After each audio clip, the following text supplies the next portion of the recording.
Bonjour à tous et bienvenue dans cette nouvelle vidéo. Alors aujourd'hui, une nouvelle vidéo de la rubrique conseils, sauf qu'aujourd'hui nous allons voir 10 conseils que je ne suis pas. Alors ce sont des conseils que j'ai déjà vus, alors certains très régulièrement, d'autres un peu moins souvent, mais que j'ai déjà vu sur les réseaux sociaux, sur YouTube, sur des blogs, dans des articles, etc. Enfin bon bref, des conseils sur l'écriture, alors au sens assez large du terme, et donc des conseils que je ne suis pas. Je vous répète souvent que tous les conseils ne sont pas bons pour tout le monde et qu'il ne faut pas forcément se focus sur un conseil donné par un auteur parce que ça peut très bien ne pas vous convenir. Et donc moi, les 10 conseils que je vais vous énoncer aujourd'hui, je ne les suis pas. Certains parce qu'ils ne fonctionnent pas pour moi, d'autres parce que je ne les trouve pas pertinents pour ma façon de travailler, d'autres parce que je ne les ai pas essayés. Enfin bon bref, il y a plein de raisons qui font qu'on peut ne pas suivre un conseil. Il ne faut pas culpabiliser si jamais vous ne suivez pas tel ou tel conseil. Peut-être que sur les 10 conseils que je vous ai donné, peut-être que vous les suivez tous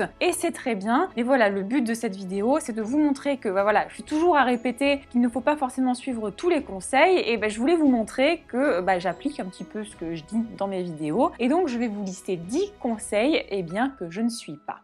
C'est parti. Le premier conseil que je ne suis pas et qui est peut-être l'un des conseils qui revient le plus souvent, c'est avoir une routine d'écriture. Je n'ai aucunement une routine d'écriture. Je suis quelqu'un qui n'aime pas la routine, alors ça a toujours été le cas et avec mon métier ça s'est encore plus amplifié. J'ai jamais travaillé en fait dans une entreprise où je faisais du 9h-17h, quelque chose comme ça. Toutes mes journées sont différentes, toutes mes semaines sont différentes. Je peux très bien bosser de 9h à 17h ou bosser de 9h à minuit ou de 14h à 2h du matin. Enfin bon bref, ça change tout le temps, c'est quelque chose moi qui me correspond et qui me plaît et du coup lorsque j'écris c'est pareil. Je n'ai pas tous les jours je me lève et de 8h à 13h j'écris. Non, pas du tout. Des fois je vais écrire le matin, des fois je vais écrire le soir, dans l'après-midi. En termes de lieu, pareil, des fois j'écris chez moi, des fois j'écris dehors, j'écris au cinéma, j'écris dans des théâtres, j'écris dans le train quand je suis en tournée, enfin bon bref, je n'ai absolument pas de routine d'écriture. Pareil, je n'ai pas de petites choses que je prépare avant, si ce n'est à boire, parce que je bois beaucoup de thé, mais sinon je sais qu'il y en a qui se mettent dans un espèce de petit cocon pour écrire. Moi, ce n'est absolument pas mon cas. Des fois, je vais écrire 10 minutes, des fois, je vais écrire 2 heures, des fois, je vais écrire une fois dans la journée, des fois, je vais écrire 3 ou 4 fois dans la journée. Toutes mes journées d'écriture ne se ressemblent pas. Moi, c'est ce qui me correspond. Si jamais je devais toujours me bloquer au même moment pour écrire de la même façon, je pense que ça ne me conviendrait absolument pas. Mais peut-être que pour vous, c'est ce qui vous convient et je sais que certains auteurs ont besoin de cette routine pour continuer d'avancer, pour être efficace. Moi, ce n'est absolument pas mon cas. Deuxième conseil que je ne suis pas, c'est couper son téléphone ou couper Internet, ou les deux. Personnellement, quand j'écris, j'ai mon téléphone qui est à côté de moi. J'accepte en fait de me laisser distraire par mon téléphone, je laisse Internet. Voilà, personnellement, j'ai cette capacité, lorsque j'entends mon téléphone sonner, à ne pas forcément regarder, ou alors à regarder rapidement, par exemple, si j'ai reçu un message et à me replonger dans mon roman extrêmement facilement. Donc moi, c'est un conseil que je ne suis pas, tout simplement parce que je n'en ai pas besoin. Pour certaines personnes, il va être vraiment nécessaire de couper complètement son téléphone, Internet, etc. Et je comprends que ça puisse être nécessaire pour certains. Moi, ce n'est pas mon cas. Et si jamais vous voulez rester avec votre téléphone allumé lorsque vous écrivez, même si jamais on vous dit qu'il faut absolument le couper, gardez votre téléphone allumé. Moi, je sais que par principe, si jamais je le coupe et que je me dis, pendant 2 heures, je ne peux pas lire mes messages. Alors attention, des fois, je reste des heures sans regarder mon téléphone, mais c'est le truc un peu con de se dire, si j'ai pas le droit de faire telle chose, je vais avoir envie de le faire.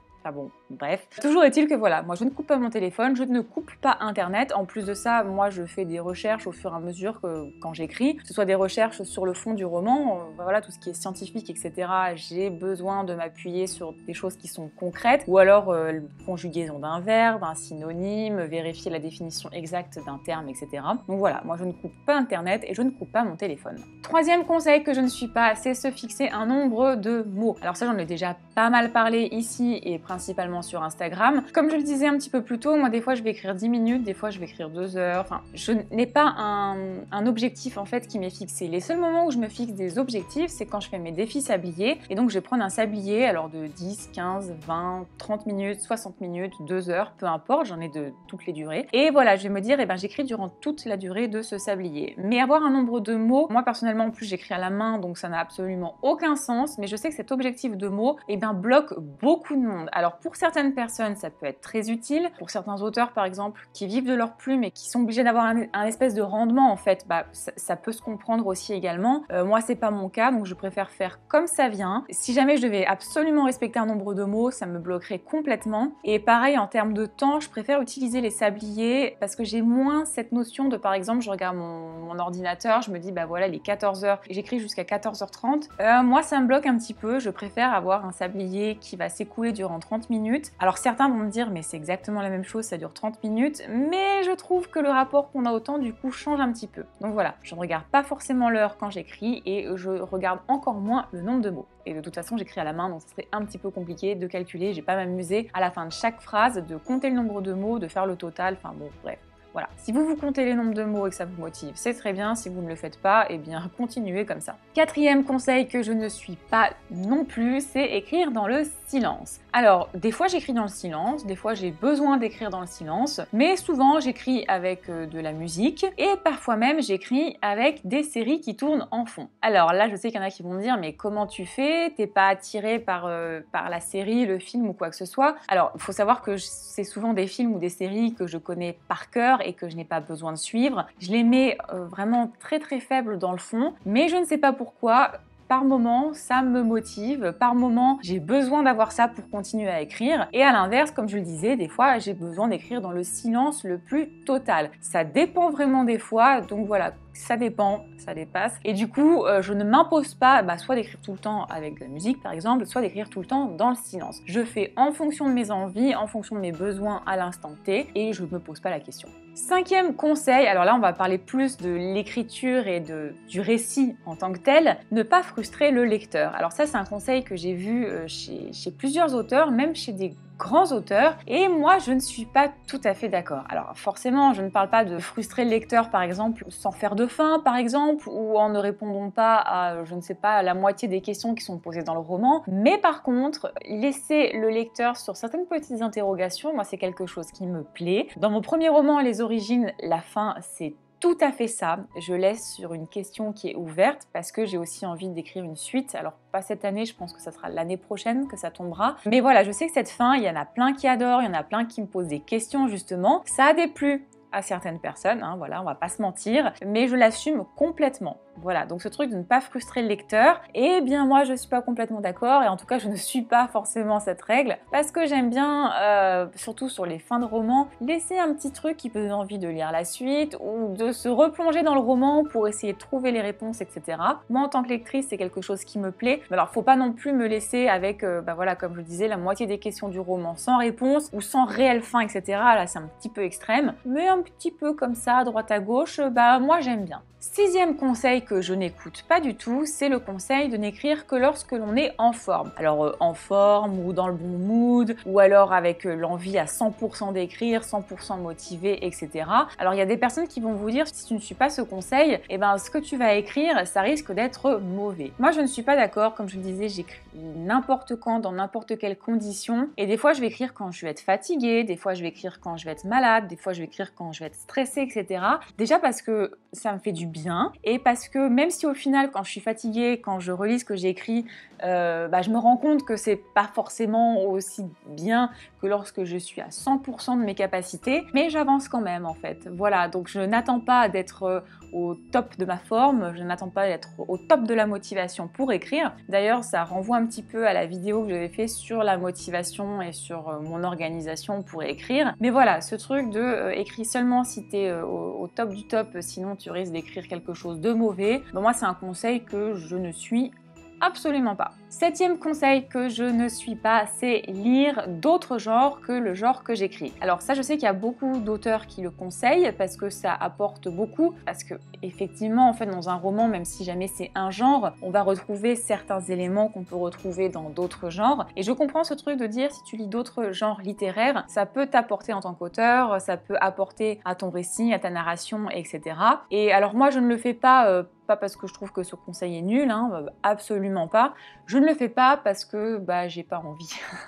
Voilà, je plaide coupable. Il y a plein de genres littéraires qui ne m'attirent absolument pas, j'en ai déjà parlé sur la chaîne. La romance, c'est quelque chose qui ne m'attire pas du tout. Quand il y en a dans d'autres genres littéraires que je lis, ça ne me plaît pas du tout. Je suis pas en train de dire que c'est pas bien, hein. Là c'est complètement subjectif. Mais du coup, par exemple, dans Paralysie, mon troisième roman, il y a un petit peu de romance. Alors c'est pas de la romance, genre des rapprochements, etc. C'est juste qu'il y a deux personnages qui sont en couple et il est important de parler un petit peu de leur relation. Et des fois, c'est vrai que je me retrouve un petit peu embêtée parce que je me dis, mince, est-ce que ce que j'écris c'est bien? Comment le rédiger? Quels mots employer, etc. Alors peut-être que si j'avais lu un peu plus de romance, ça serait plus facile. Mais d'un autre côté, je me dis que là, au moins, c'est écrit à ma façon, avec ma façon de voir les choses et le fait que je n'aime pas trop la romance. Alors je verrai bien au moment où ça sera Bétalus qu'on me dira sur les scènes là. Mais voilà, lire d'autres genres, c'est un conseil que je vois souvent et je comprends complètement pourquoi certains auteurs le donnent, mais moi, je ne le suis pas.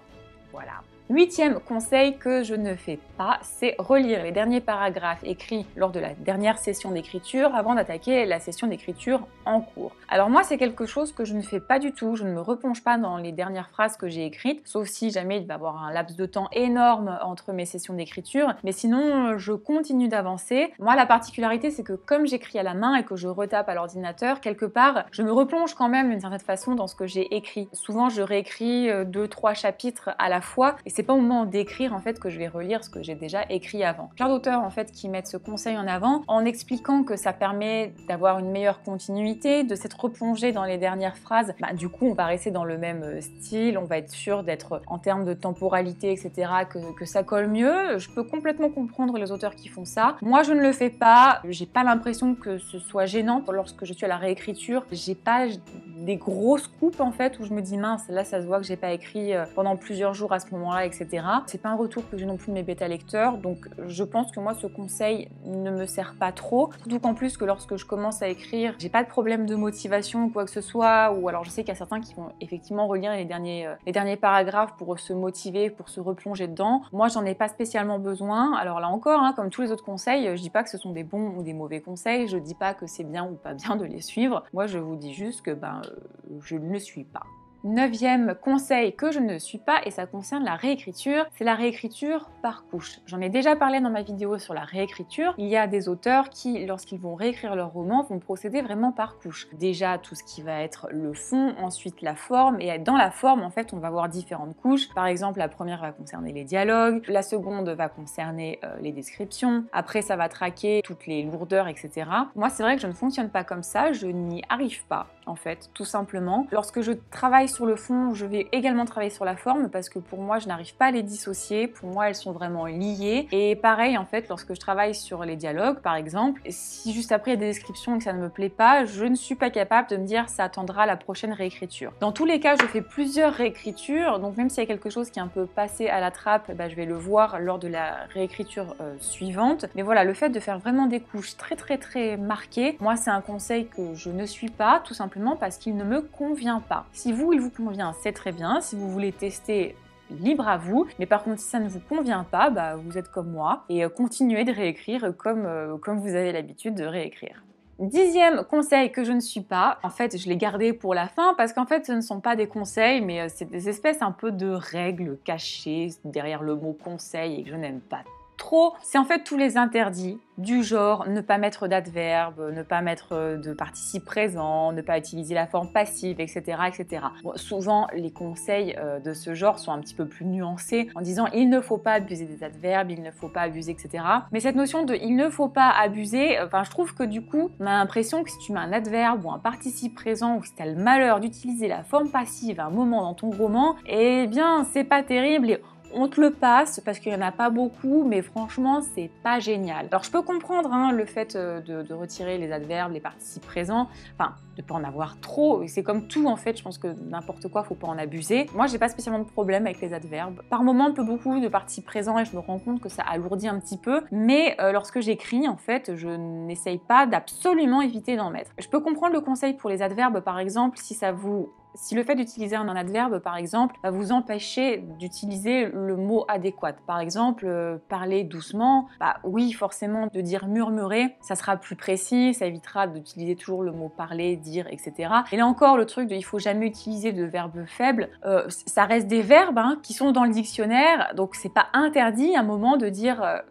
dire tout simplement, de dire parler, faire, etc. Je comprends l'idée de il faut pas en abuser, effectivement ça peut alourdir un texte, mais lorsque je vois certains conseils qui te disent ne pas mettre les adverbes ou supprimer la forme passive, bon, je trouve ça un petit peu dommage. Je comprends le fait qu'il ne faille pas en abuser, comme de tout.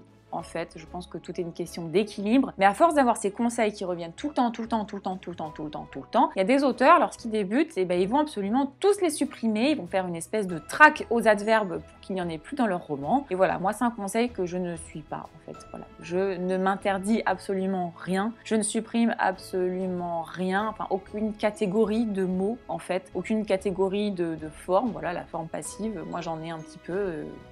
je vais pas la supprimer en fait, voilà. Donc ça c'est le dernier conseil que je ne suis pas, c'est tout ce qui est interdit, etc.